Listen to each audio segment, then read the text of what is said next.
Alors bonjour à tous, bonjour à toutes et à tous, bienvenue sur dailyfx.fr. Vincent Gann pour vous retrouver pour l'émission Wall Street Insider suite à la publication annoncée à 13h30 de l'évolution mensuelle des commandes de biens durables aux États-Unis.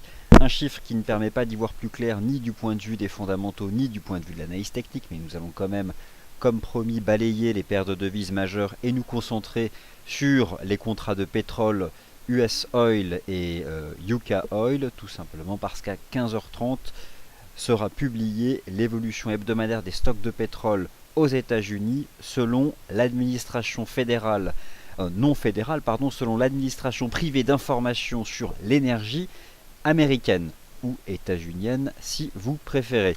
Avertissement légal, négocié sur marge sur le marché des devises ou via des produits CFD comportent un risque élevé et ne peut être recommandé à tout investisseur. Vous êtes face à une présentation purement indicative et vous ne trouverez ici aucun conseil d'investissement.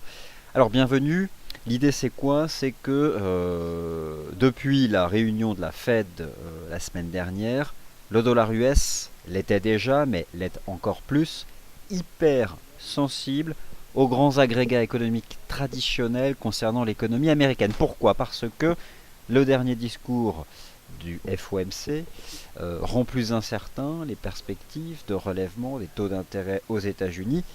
La Fed utilise depuis l'année dernière une expression data dependent, et bien celle-ci se confirme cette année et plus que jamais, à l'image d'ailleurs du report des anticipations de hausse des taux au Royaume-Uni, la Banque d'Angleterre a retourné sa veste. D'ailleurs, je vous rappelle que selon les derniers chiffres connus, l'inflation est devenue nulle au Royaume-Uni au mois de février, ce qui explique que la livre sterling est sous pression. Une inflation nulle, non anticipée par le marché, ce sont des chiffres qui ont permis notamment à l'euro GBP de décliner, je dirais, les conséquences haussières des signaux d'analyse technique qui ont été donnés depuis la reprise sur le niveau des 0,70 sterling.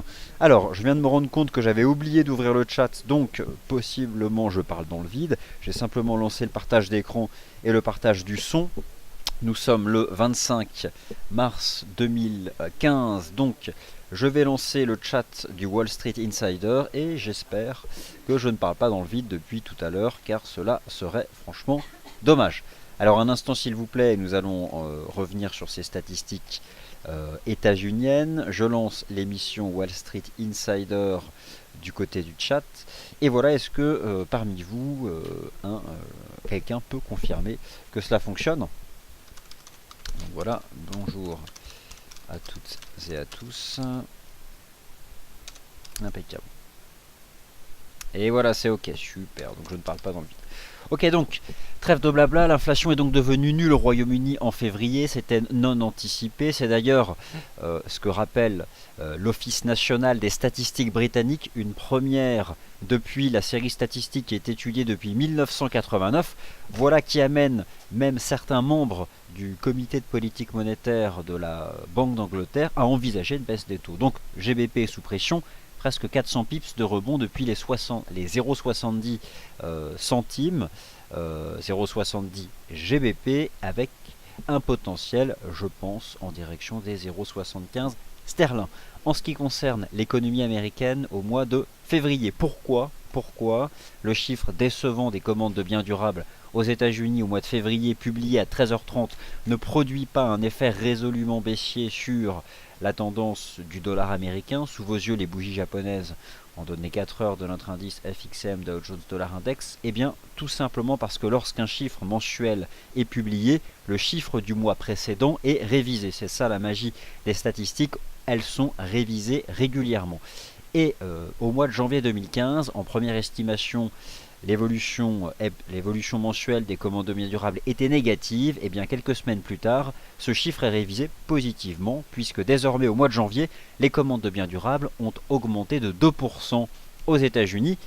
Au mois de février, elle recule de 1,4%, mais qui vous dit finalement que dans quelques semaines, ça ne va pas être révisé à plus 4%. Voilà comment ça se passe du côté des statistiques économiques. C'est extrêmement instable et c'est la même chose pour les statistiques concernant le marché du travail. On peut vous dire plus 250 000 créations d'emplois et puis 2 semaines plus tard, vous annoncez que finalement c'était 400 000. Bref, peu importe, c'est un autre débat. La stabilité des statistiques économiques lorsqu'elles sont établies en première estimation et qu'elles sont révisées, USD, c'est le lot commun pour l'ensemble de ces agrégats économiques. J'ai envie de dire, peu importe le jugement de valeur sur le sérieux de ces publications, concentrons-nous sur les marchés financiers. Sous vos yeux, l'indice Dow Jones FXM Dollar Index, le facteur technique dominant de marché, celui qui drive l'évolution à la fois des matières premières, des paires de devises et des marchés boursiers. C'est essentiellement, mais pas seulement, en partie grâce à la dépréciation du taux de change de l'euro que le CAC peut afficher 18% de performance year to date, que le DAX déploie 24%, etc., etc. Les liens intermarchés sont forts, notamment depuis le début de l'année. Qu'en est-il du dollar américain suite à la publication de ces chiffres des commandes de biens durables? Sous vos yeux, l'indice très utilisé, le plus commun finalement, US Dollar Index, ici sur le site partenaire TradingView, selon le mnémonique DXY, pondérant à peu près à 54% le taux de change euro-dollar. Dollar US est certes sous pression depuis la semaine dernière. Vous avez ici le chandelier hebdomadaire de la semaine du 16 mars. C'est celle qui a vu la Fed revoir ses anticipations de politique monétaire avec un abaissement général des anticipations temporelles de relèvement du taux d'intérêt des Fed Funds aux États-Unis. Mais pour autant, le dollar américain n'a pas abandonné le canal de progression chartiste au sein duquel il évolue depuis la mi-décembre. Donc pour le moment, la situation reste indécise puisque au fond, dollar US est plus proche de support que de résistance au même titre qu'un certain nombre de paires en dollars. Alors ce matin, j'ai mis de côté le sujet des paires de devises majeures, essentiellement parce que justement j'attendais de prendre connaissance de ces chiffres des commandes de biens durables aux États-Unis. Cette fois-ci, je vais me livrer à cet exercice d'étude des paires en dollars majeures. Alors tout d'abord, cet indice, donc le US Dollar Index, selon le mnémonique DXY, eh bien, écoutez, depuis hier, nous avons rejoint la partie basse de ce canal de hausse, et pour le moment, ça tient. Donc en l'état, et ce tant que ce canal de progression tiendra, eh bien, il ne faut pas exclure un redémarrage du dollar US qui serait extrêmement négatif, ce serait de le briser. Ça, c'est la première lecture. Des indices dollars, il y en a un certain nombre. Admettons tout de même que celui qui est ici représenté par une pondération de 25% pour l'eurodoll, 25% pour la UD-USD, 25% pour le GBP-USD et 25% pour le USD est pas mal non plus, c'est le Dow Jones FXCM, votre broker dollar index. Que se passe-t-il depuis le 18 mars? Ce marché atteint 12 150 points, signal de vente ici donné le 18 mars dans le sillage de la conférence de presse de Madame Yellen, cassure pullback qui est intervenu ici le 19 mars, rejet. Le marché brise hier une résistance à 11 960 points, mais trouve un support à 11 886. Et voilà donc le dollar index, prisonnier de ces deux bornes sur le court terme, des bornes qui s'établissent de manière extrêmement limpide sur le plan graphique, visuel ou chartiste, peu importe l'adjectif. Support 11 886, résistance 11 962, c'est l'intervalle au sein duquel US dollar évolue sur le court terme et duquel il doit sortir pour réengager une phase de tendance. Comme promis, tour d'horizon des paires majeures en dollars, et puis ensuite le reste. Euro-dollar s'établit aussi, lui, précisément, alors je ne suis pas sur l'euro-dollar, autant pour moi, je suis sur l'US Oil, donc je reviendrai sur l'euro-dollar. Au même moment où US Dollar Index évolue entre 11 886 points et 11 960, euro-dollar évolue de part et d'autre de la Kijun Daily, ici, sur le cross euro-dollar. Kijun Daily apposé sur un chart H4. Vous savez comment faire, vous double-cliquez sur l'indicateur, onglet Data Source, période D1. Ça, c'est pas bien compliqué. En l'état, euro-dollar est enfermé sur le court terme entre 1,09$ et 1,10$. Je confirme le fait que il y a quand même un biais, je dirais, positif au-dessus des 1,09$ sur le court terme, mais sous les 1,10$, pas de signal positif. Il y en a eu des signaux positifs depuis les 1,05$, mais voilà où on est actuellement le cross euro-dollar. Wall Street ouvre dans 6 minutes. L'investisseur, trader, spéculateur américain arrive sur le FX. ils ont en tête les chiffres connus depuis 13h30 heure de Paris, ils vont les apprécier et se positionner sur la partie USD dans votre cross Eurodoll. Réaliser une cassure haussière H4 par exemple, voire horaire pour les plus agressifs d'entre vous, des 1,10$ ouvrerait en effet la voie des 1,12$, ici donc sur le cross Eurodoll. Mais pour le moment, nous restons sous cette résistance dans un range entre 1,09 et 1,10$. Ce qui serait extrêmement négatif, ce serait de rebasculer sous les 1,09, et ce qui scellerait définitivement le rebond technique serait de briser les 1,0760. Là, c'est terminé. Support, ligne de tendance, Tenkan, ça brise, on recoule à 1,04 et on va chercher la parité. Donc voilà en clair où nous en sommes, mais sur le court terme entre 1,09 et 1,10$. US dollar index est donc dans ce range, sous cette première résistance intermédiaire, mais au-dessus du fort support à 11 886. Je viens concrètement de vous proposer une cartographie chartiste du cross euro-dollar. Qu'en est-il des autres paires de devises?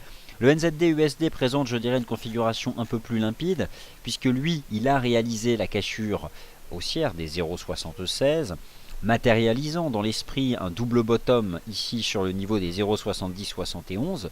Reste que le niveau de résistance hebdomadaire se trouve justement ici à 0,77. D'où cette hésitation sur le court terme ici sur le NZD-USD, d'où comme sur la plupart des paires en dollars majeurs, la création d'un range de court terme ici entre 0,76 $10 et 0,77$ ici sur le NZD-USD, mais en l'état il est vrai que depuis la cassure des 0,76, ce marché semble en mesure de rejoindre ici les 0,7850$ ici sur le NZD-USD.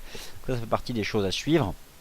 Mais voilà, j'ai envie de dire que les 0,77$ sont l'équivalent du support à 11 886 sur le Dow Jones FXM Dollar Index, ou encore l'équivalent de la résistance à 1,10$ sur l'euro-doll. Donc en l'état, sous les indices, sous les 0,77, il y a un risque que ça rejette. On brise la résistance, on prend 200 pips de plus, on reste en dessous, il y a un risque de tout casser à la baisse. Et quant au dollar US, eh bien, pour envisager une accélération haussière de l'euro-doll, il faudrait voir le dollar US briser les plus bas du 18 mars dans le sillage de la conférence de Janet Yellen, support à 11 886. Voilà, j'espère que vous trouvez cette cartographie chartiste suffisamment limpide. La UD-USD, le GBP-USD, l'USD-Yen et l'USD-CAD interpellent peut-être certains d'entre vous. Qu'en est-il? Conjonction et alignement global, je dirais, sur le plan d'analyse technique des paires en dollars. Le seuil à suivre sur le NZD-USD, vous l'avez compris, c'est 0,77$. Le seuil à suivre sur l'euro-doll, c'est 1,10$. Le seuil à suivre, c'est exactement la même lecture sur l'AUD-USD, c'est 0,7910$. Sur l'USD-Yen, eh bien, je vais vous dire la réponse tout de suite. Sur l'USD-Yen, nous sommes forcément toujours en train de tester ce support ici sur l'USD-Yen qui s'établit donc à 119,28. 119,28 yens. Et donc, j'ai envie de dire que pour un scénario qui serait celui d'une tenue du support sur US Dollar Index, USD-Yen est sur support. Et forcément, tout se retrouve. Si nous avons une résistance décisive à 1,10$ sur Eurodoll et que nous retrouvons le même type de niveau sur NZD-USD à 0,7910 à 0,77$, sur AUD-USD à 0,7910$, forcément, mécaniquement en face, il serait logique d'observer des supports très proches du niveau actuel des cours sur USD-CAD et USD-Yen. Ces supports, s'ils cèdent, eh bien, verront ces crosses perdre 200 pips s'ils tiennent. Je vous invite et je vous rappelle que du point de vue du money management, vous savez comment utiliser un support ainsi qu'une résistance, ou si vous avez un biais et que vous anticipez le basculement des prix au-delà de ces niveaux, il s'agit cette fois-ci de bien maîtriser les ordres de trading et notamment l'ordre à seuil de déclenchement ou stop. C'est comme ça qu'il est, je crois, libellé sur la plateforme de trading FXECM, l'achat stop ou la vente stop. À la base, lorsqu'on maîtrise ces ordres de trading, on est à même de bien exploiter les niveaux chartistes. 119,28 JPY sur le cross USD-Yen, c'est donc le seuil à suivre, qui est recommandé finalement dans le sens d'une stratégie de reprise si US Dollar Index selon Dow Jones et FXOCM tient 11 886. En ce qui concerne USD CAD, nous avons mécaniquement le même type de niveau à surveiller d'un graphique que je vous ai présenté hier, avec l'importance de sur l'USD CAD de cette ligne de tendance haussière ici. La voici, c'est celle qui a permis d'attraper. Au fond, c'est comme un triangle. Hein. Elle existait ici, elle chopait le point bas ici à 1,24, 1,2450 et à nouveau 1,20. Voilà, donc concrètement, voilà en fait le niveau à suivre ici, c'est les 1,2450 sur USD CAD. USD CAD sera d'ailleurs influencé cet après-midi par le taux, enfin tout simplement par les chiffres hebdomadaires de restockage de pétrole aux États-Unis qui sont communiqués par l'administration d'information sur l'énergie américaine. C'est une administration indépendante qui fournit de nombreuses statistiques sur l'énergie de manière générale, sur le pétrole aussi. D'ailleurs, je vous présente et vous invite à visiter de près le site de cette administration, puisque ces statistiques sont extrêmement intéressantes, limpides, à jour et gratuites pour la plupart.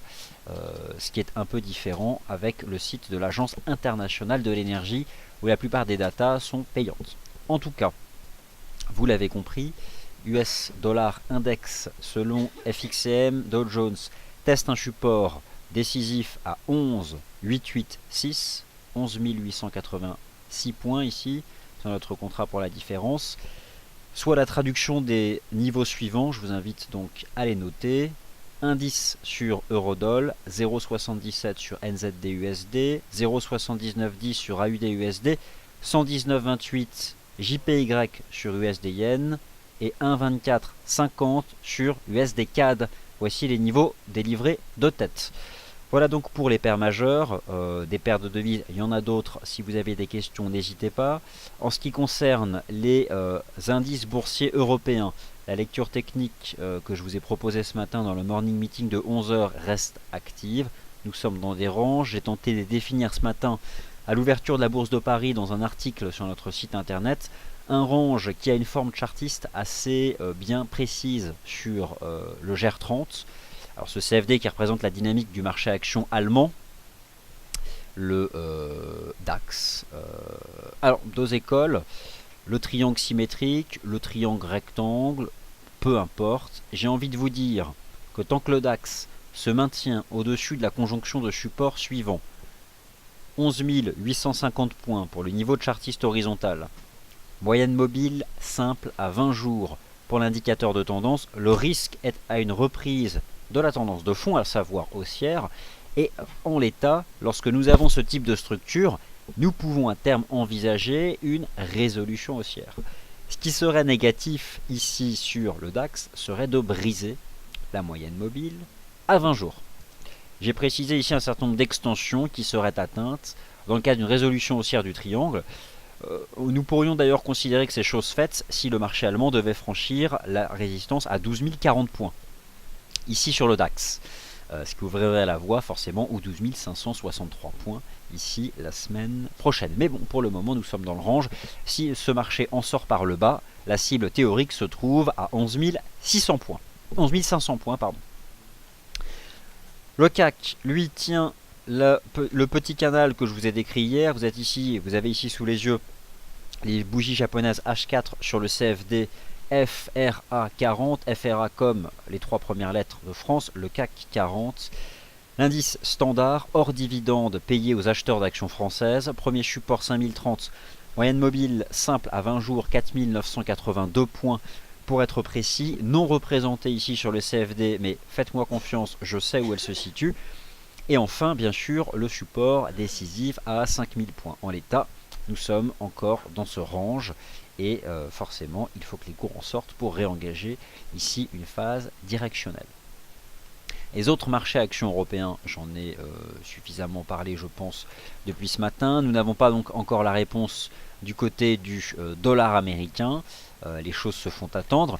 Moi, je pense que cet après-midi, il faut avoir un focus sur les paires en dollars canadiens parce que traditionnellement, elles sont influencées par les statistiques relatives au stock global de barils de pétrole aux États-Unis. Il y a deux choses qui comptent, ce que j'appellerais les flux, c'est-à-dire chaque semaine comment évoluent les stocks de pétrole aux US et globalement le stock de stock. Chaque semaine, vous avez le chiffre pour les stocks hebdomadaires et ce qui constitue le stock global. Alors j'ai pris le temps de vous préparer sur le site un article qui s'appelle les bonnes raisons techniques et fondamentales de défendre un range entre 44 $ et 54 $ au second trimestre 2015, revenant sur un certain nombre d'éléments concernant les perspectives de consommation de pétrole, un certain nombre d'éléments concernant l'évolution justement des stocks de pétrole aux États-Unis. C'est un chart ici qui vous montre que depuis le dernier trimestre 2014, le restockage est continu aux États-Unis. Qu'est-ce qu'un restockage? C'est lorsque l'évolution hebdomadaire des stocks chaque semaine est tout simplement supérieure à 0. Par exemple, cet après-midi, le consensus se situe aux alentours de 9 millions de barils. Et à peu de choses près, c'est ce que nous avons d'ailleurs depuis le dernier trimestre 2014, depuis le mois de novembre 2014. Chaque semaine, globalement, il y a à peu près 10 millions de barils qui sont stockés aux US. Donc forcément, lorsqu'on stocke, cela réduit les anticipations de consommation. Je vous rappelle que les États-Unis restent encore cette année le premier consommateur mondial de pétrole. Alors forcément, s'ils stockent, eh bien cela diminue les perspectives de la demande de pétrole. Sous vos yeux, ces données proviennent du site de l'administration d'information sur l'énergie états-unienne. Elle précise les principaux consommateurs de pétrole dans le monde. La palme revient de très loin d'ailleurs aux États-Unis, ici, avec 19 millions de barils par jour. Seconde place, la Chine, 10 millions de barils par jour. Puis le Japon, puis un certain nombre de pays de la zone euro. Globalement, États-Unis, Chine, zone euro sont les principaux. Alors, ce que j'ai fait en fait ici, c'est que j'ai créé en fait ce graphique en juxtaposant à la fois les données de Markit, donc l'indice PMI au sein du secteur manufacturier, et que j'ai rapproché des principaux consommateurs de pétrole.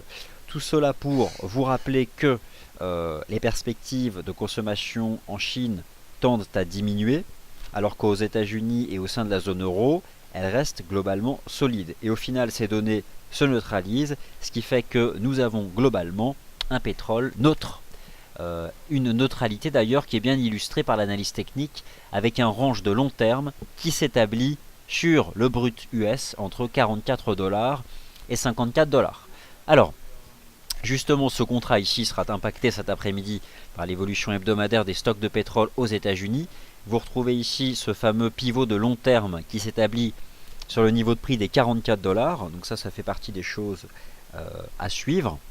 Le piège sous les 44 $ ici le 17 mars a permis finalement au cours de violemment réintégrer ce range qui est ici. Vous avez ici la partie haute, les 54 $ et ici la partie basse, les 44 $.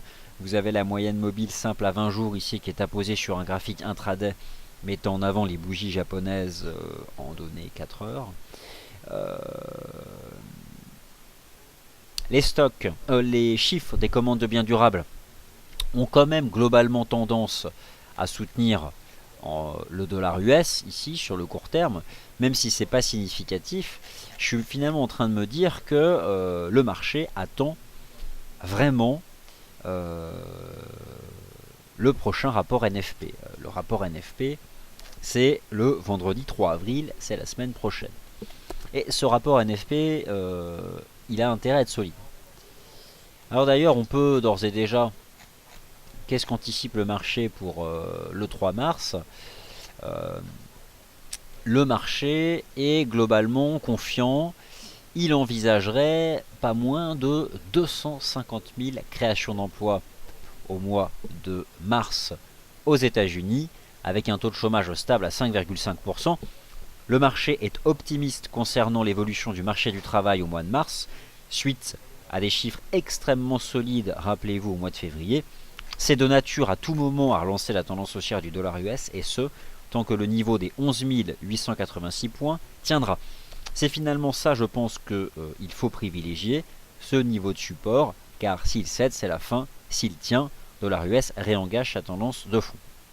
Alors, USD CAD, USD Yen, je vous ai expliqué donc qu'on testait des niveaux qui sont décisifs, notamment ici les 1,2450 sur USD CAD ou les 129,28 ici sur le cross USD Yen. Quant au pétrole US, il est dans un range, évolue de part et d'autre de son range, et mon opinion est que ce range va se déployer encore de nombreuses semaines. Alors, il y a ici le point d'achat évident à 44, il y a ici le point de vente évident à 54, et au milieu, qu'avons-nous? Au milieu, c'est forcément moins net, c'est moins limpide. Il existe quand même ici une ligne de tendance que je suis. Les cours seraient susceptibles de la rejoindre tant qu'ils évoluent ici aussi au sein de ce petit canal. Je vais supprimer ce niveau pour y voir un peu plus clair. Et nous sommes quand même dans cette dynamique ici de reprise sur le court terme. Soyons quand même méfiants.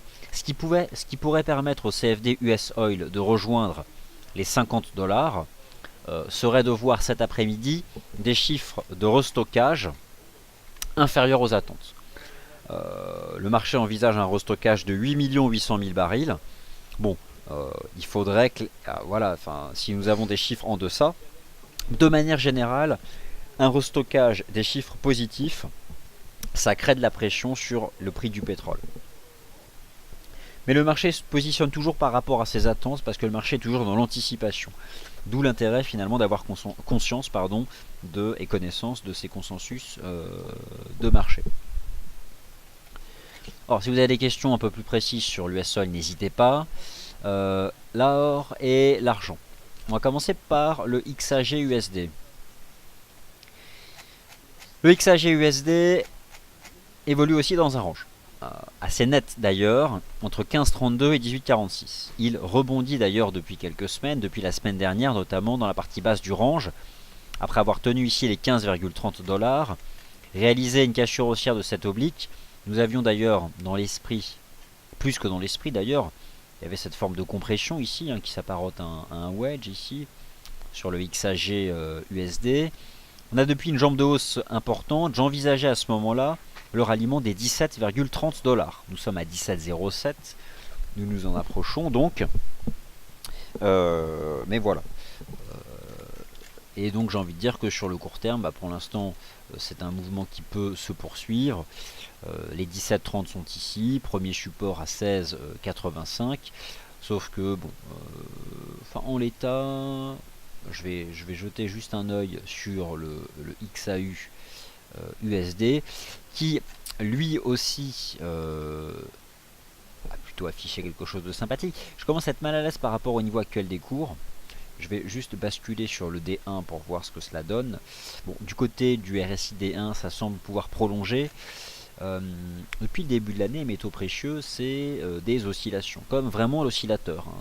Voilà, comme ça. Comme un indicateur de momentum.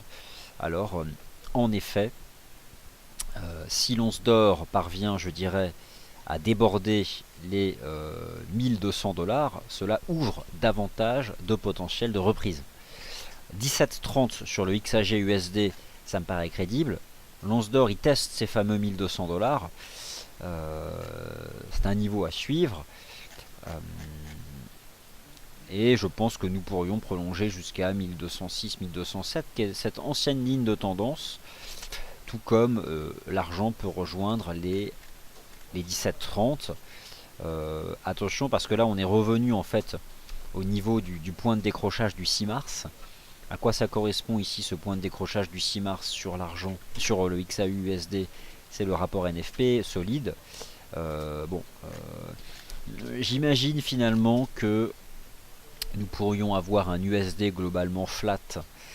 Je ne sais pas s'il cassera son support d'ici vendredi prochain, mais il pourrait être neutre entre 11 886 et les 12 000 points par exemple. Je pense que le marché, finalement, parmi toutes les stats US, vu finalement la non-volatilité suite à ces chiffres des commandes de biens durables, qui reste tout de même une statistique importante, et qui globalement, parce qu'elles ont été révisées en hausse au mois de janvier, ont tendance à soutenir USD et à maintenir Euro-USD sous les indices, somme toute, je pensais tout de même que la volatilité réalisée serait supérieure à 30 pips. Elle n'est pas pour le moment supérieure à 30 pips. Cela nous rappelle qu'au fond, c'est le rapport NFP qui guide les marchés. D'ailleurs, les dernières grandes impulsions sur les paires majeures ou sur les métaux précieux, mais essentiellement sur les métaux précieux, elles sont soit liées à la Fed, soit au rapport NFP. Ici, c'était le rapport NFP du 6 mars. Ici, c'est la Fed. Alors au fond, peut-être que l'once d'or pourra aller chercher les 1206 et l'argent les 17,30 d'ici le prochain rapport NFP. Vous êtes ici en train d'assister à l'émission Wall Street Insider. Je vais donc vous proposer une étude des indices boursiers états-uniens. Que nous disent les grands indices boursiers états-uniens? Ils nous disent qu'ils n'ont pas réussi à franchir leur sommet historique. Le Nasdaq avait bien réagi sur les 4290, avait donné un nouveau signal positif en franchissant les 4350, un signal positif en réalisant la cassure ici de cette ligne de tendance baissière qui était en place depuis le 2 mars. Et voilà le Nasdaq en train de retomber. Qu'en penser? Eh bien, je pense désormais que le Nasdaq 100, il ne franchit pas les 4480 qui sont ses sommets historiques. Dans quoi est-ce qu'on va rentrer maintenant? J'ai envie de dire, les marchés actions US, globalement, depuis le début de l'année, sont flats. On va s'établir quoi? Dans un range entre 4290 et 4480? C'est bien possible. Ça reste dans l'ordre du possible. En tout cas, à l'ouverture de la session nord-américaine, les indices US sont sous pression. Le Nasdaq, lui, eh bien, je pense que nous avons cette possibilité maintenant de voir les choses. Alors, c'est pas de ma faute si ce sont des ranges partout, hein, mais c'est comme ça. Notamment ici sur les indices US. Donc voilà, pour le moment, on a atteint les 4480, hein, c'était ce que j'envisageais depuis la cassure de cette ligne de tendance, mais ça ne passe pas. Donc j'ai l'impression que sur le court terme, le Nasdaq 100 va revenir chercher les 4380. 4380, zone sur laquelle il est susceptible de réagir, puisqu'il s'agirait d'un pullback sur l'ancienne ligne de tendance. Donc sur le court terme immédiat, hein, je pense que le Nasdaq 100 va se replier en direction des 4386, 4380, un niveau sur lequel il serait susceptible de réagir. Le principe, c'est à chaque fois d'assister à une conjugaison support sur les prix et un momentum soit survendu, soit déployant une divergence positive. Wall Street, c'est aussi le SP500 et le Dow Jones, c'est exactement la même lecture technique. Le Dow reste en position sous les 2119 points qui sont les sommets historiques. Je pense que le SP500 va revenir chercher le point d'accélération du 18 mars, qui est le niveau des 2078 points, et de manière plus large, oh là, j'ai enlevé le RSI, c'est pas grave. Et de manière plus large, je pense que désormais nous avons sur le SP500 un nouveau range qui peut durer je ne sais pas combien de temps, entre 2040 et 2119 points.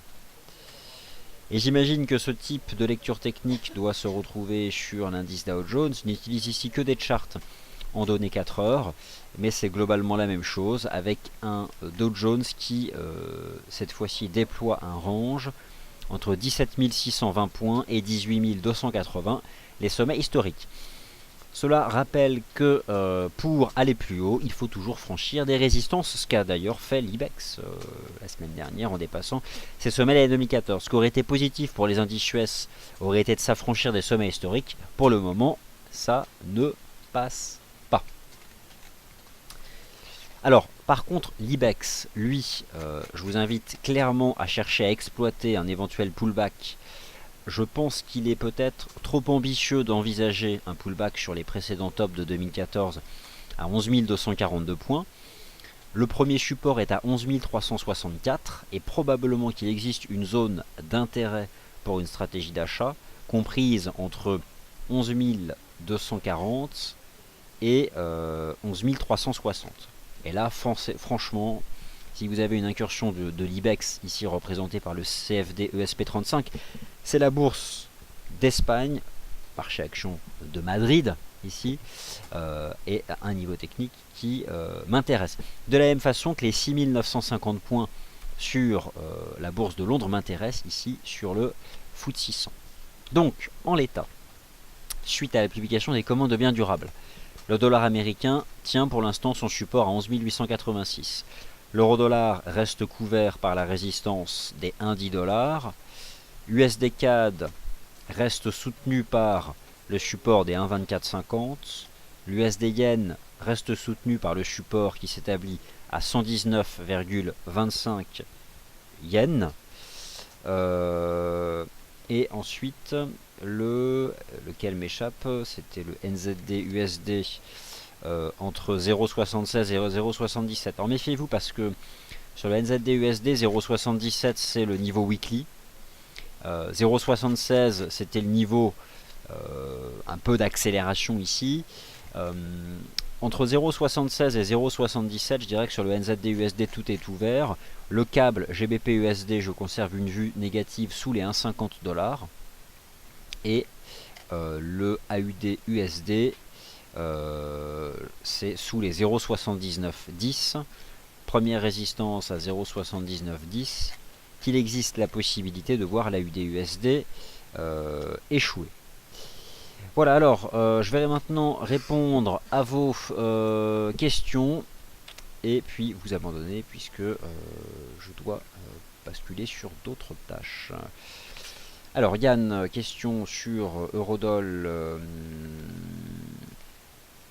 L'Eurodoll ne passe pas les 1,10 $, cela sans la baisse de l'Eurodoll, et bien tant qu'on est sous 1,10, c'est en effet le risque. Yann, en ce qui concerne les métaux précieux, le gold teste le point de décrochage du rapport NFP du 18 mars à 1200 $. 1200 $ est un objectif, prudence tout de même sous ce niveau-là. Bonjour Vincent, depuis quelques semaines je trouve le marché difficile à trader sur le moyen long terme, es-tu d'accord ou trouves-tu cette période plus favorable? En effet, c'est plus délicat. Un mot sur l'euro yen et l'euro GBP. L'euro GBP, j'en ai beaucoup parlé depuis le début de la semaine.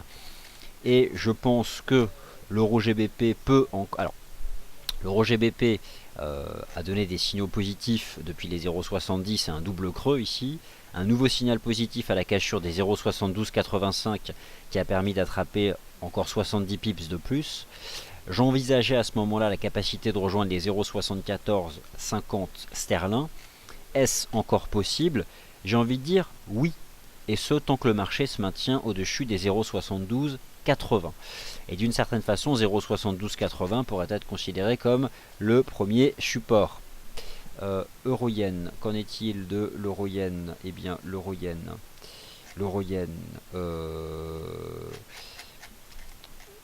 eh bien, neutre entre 130 et 131,75. Le Yuka 100, support à 6950, ça m'intéresse et je pense que c'est à prendre. À quoi correspond l'US dollar index DXY? C'est le dollar US, l'indice le plus connu pour suivre la tendance du dollar US, beaucoup plus que le Dow Jones FXM dollar index. Mais son petit souci, je dirais, c'est qu'il pondère essentiellement l'euro-dollar, je crois autour de 55%. Donc ça peut parfois un peu biaiser la vision. Moi je trouve ça toujours pas mal d'utiliser à la fois le nôtre, enfin celui du FXM Dow Jones et l'autre. Or en horaire, peut-on shorter la résistance à 1200 $? Alors c'est une question, peut-on shorter une résistance? J'ai envie de dire, jusque là c'est cohérent parce qu'une résistance en effet généralement elle peut s'opposer à un mouvement de hausse.